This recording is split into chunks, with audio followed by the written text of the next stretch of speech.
তিস্তা পারে যখন গিয়েছি, সে এলাকার 2 কোটি 2.5 কোটি মানুষের মধ্যে যাদের সাথে দেখা হয়েছে, আমরা এখানে যারা বসে আছি মাশাআল্লাহ, আমাদের চেহারা গালগুল সবই সুন্দর, নুরানি, কিন্তু ওই জায়গার মানুষগুলোর দিকে তাকানো যায় না।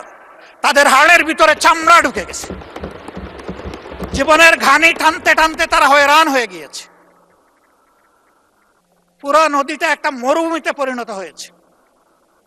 ভরাট হয়ে যাওয়ার কারণে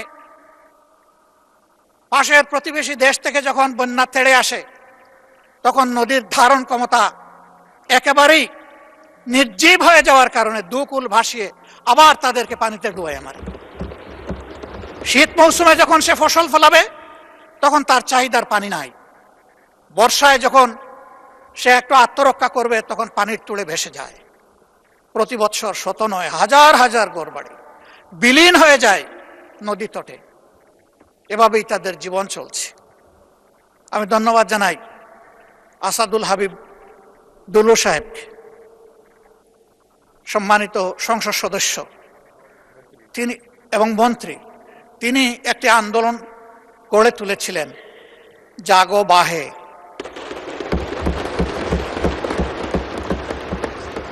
এই জাগা লোকগুলো এখন এই সংসদ, এই প্রধানমন্ত্রী, এই মন্ত্রী পরিষদ, এই সরকার আমাদের সবার দিকে তাকিয়ে আছে।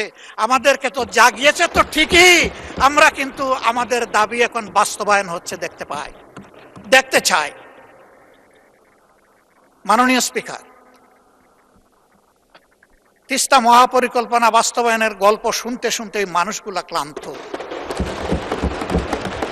এখন আর গল্প শুনতে চায় না, এখন তারা পদক্ষেপ দেখতে চায়।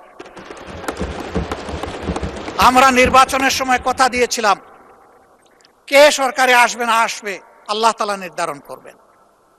আমরা যদি সে সুযোগ পাই, আমাদের প্রথম পদক্ষেপ হবে তিস্তা নদীতে প্রথম কুদালটা কূপ মেরে। আমরা এখান থেকে শুরু করব। সারা বাংলাদেশ কম বেশি ঘোরার সুযোগ হয়েছে।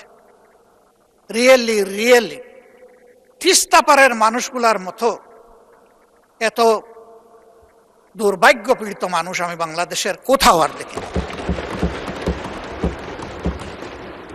অবশ্যই আমাকে তাদের কথা বলতে হবে। আমার কথা এখানে তিস্তা মহাপরিকল্পনা বাস্তবায়ন অতি সত্বর, বিশ্বাসযোগ্য, দৃশ্যমান ভূমিকা নেওয়া হচ্ছে, আমরা দেখতে চাই। কারো চোখ রাঙ্গানিকে আমরা পরোয়া করব না। 20 কোটি মানুষের আলহামদুলিল্লাহ আল্লাহ তাআলা 40 কোটি হাত দিয়েছে। প্রত্যেকটি হাত সরকারের পাশে দাঁড়াবে, সরকার যদি সাহস করে এই পদক্ষেপ।